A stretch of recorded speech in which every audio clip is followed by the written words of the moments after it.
Hey friends, thanks for joining me. Here we're talking a little bit more about true crime. We're going to focus on some true crime that's going down in Dallas, in North Texas right now, the Northern District of Texas to be specific.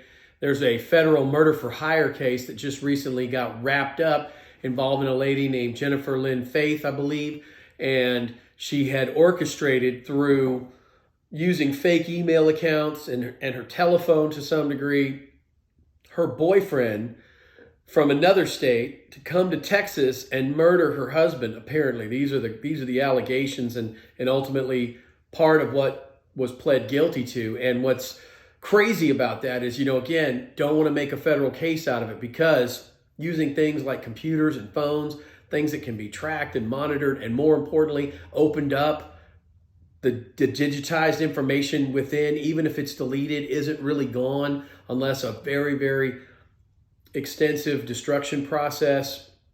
And even then, hard drives can be, recovered, and bits of data can be extracted. And so what's terrifying about all this is that, the fact of the matter is there were 2 fake email accounts that were created.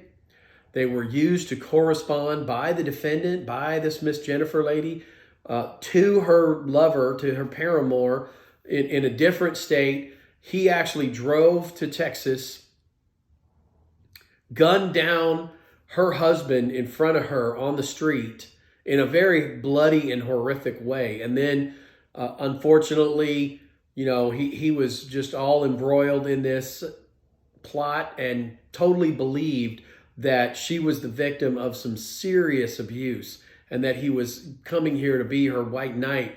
And she, from what we can tell from the accounts being disclosed by the government, she had orchestrated this. None of this abuse ever happened. It was just simply a murder for hire plot that she created and fabricated in her mind and manipulated her lover, another human being, to eliminate her husband, who by all accounts seemed like a pretty nice guy.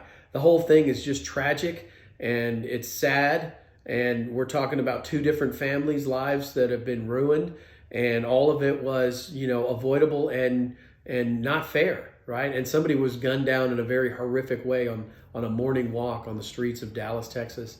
So the thing about this quick little dive into this true crime case is, again, like the Dugar case we've been talking about, this is an example where the data that is transmitted on phones and computers, what have you, can be collected, extracted, analyzed forensically, and then it's these communications that are telling, these keystrokes that are recorded on your computer. Even when they're deleted, they're not deleted, they're not gone. All that is gone is the directory file, the user's ability to search for them, but not the law enforcement agent. They know what to look for. They go right into the deleted files, the negative space, and start doing a deep dive as to where the communications are, where they're saved, what happened.